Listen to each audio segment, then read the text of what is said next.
I'm Dr. Nolte, and this is Blind Politics. Speaking of Mike Pence, he is number 6 on our list. In a different world, you could see him actually being the frontrunner. But January 6th happened. Pence, in my opinion, did what he had to do. There was literally no way that he could have acted otherwise. And history is going to look much more kindly on him than the primary electorate in 2024 will. He has all the credentials on paper. Former VP, former governor of Indiana, a person who, if we're going to be honest, is responsible for a lot of the policy successes of the Trump administration.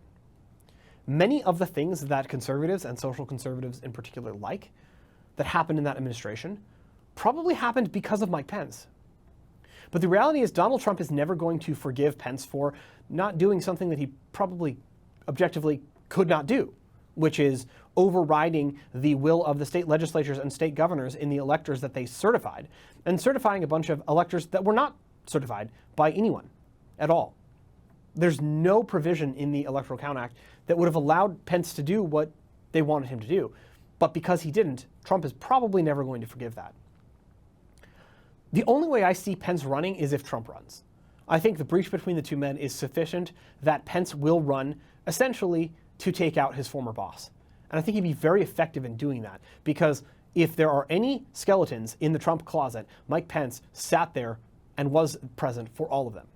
So if Pence runs, it will be to make sure that Trump does not win the nomination. I don't know if that's going to happen. And if Trump doesn't run, you can almost certainly guarantee that Trump will endorse whoever the challenger who is most likely to beat Mike Pence is if Pence does run. I just don't see a pathway for Pence. I like him a great deal. I think that he has gotten a raw deal, and I think that he, in many ways, placed his principles over his own long-term political career. You got to think about the fact that if Pence doesn't take the job as vice president, he's probably coming off of 2 fairly successful terms as governor of Indiana, is a leader in the social conservative movement, and is actually very well positioned for 2024. So his political career, essentially, was sacrificed in the name of advancing the principle that he believes in. I agree with a lot of those principles, and so I respect it. But there's a reason that he's number 6 on this presidential power ranking.